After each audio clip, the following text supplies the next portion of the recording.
L'OTAN, depuis quelques mois, est à l'exploitation minière au Cameroun.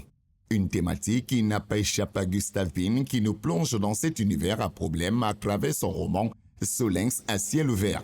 L'auteur, lui-même originaire de Fongotongo, région possédant des gisements de bauxite, nous entraîne dans cette fiction de tout âge qui s'inscrit dans les temps contemporains avec un accent sur les réalités d'un monde visible pour certains, inconnu pour d'autres ou même effrayant pour quelques religieux et pieux qui l'effleurent mais qui ne veulent pas s'y frotter.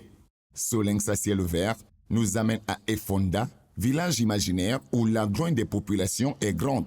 La municipalité est en quête de modernisation à travers des projets d'investissement et de partenariats de toutes sortes. La région regorge de minerais et depuis peu, une jeune compatriote dénommée Victoria a décidé de créer une entreprise pour l'exploitation du cobalt d'Efonda.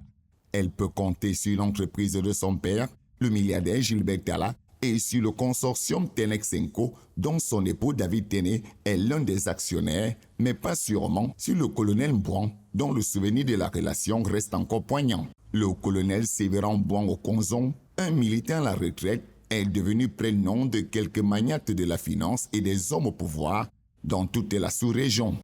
Très respecté et craint, il est recherché pour enrôlement des mercenaires protégeant des puits de pétrole illicites.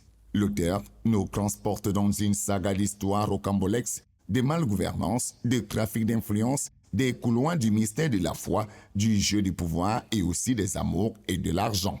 On finit par percevoir une conjonction de personnages du roman qui nous plonge dans la réalité. On dirait même avoir affaire à un auteur complotiste qui joue avec ce fort parfum d'ethnicité derrière les noms et pseudonymes des personnages. Victoire, l'héroïne de Solinx, incarne ces personnages qui veut protéger les riverains des lieux abritants des gisements de minerais et permettre qu'ils puissent jouir des bénéfices d'exploitation de ces minerais.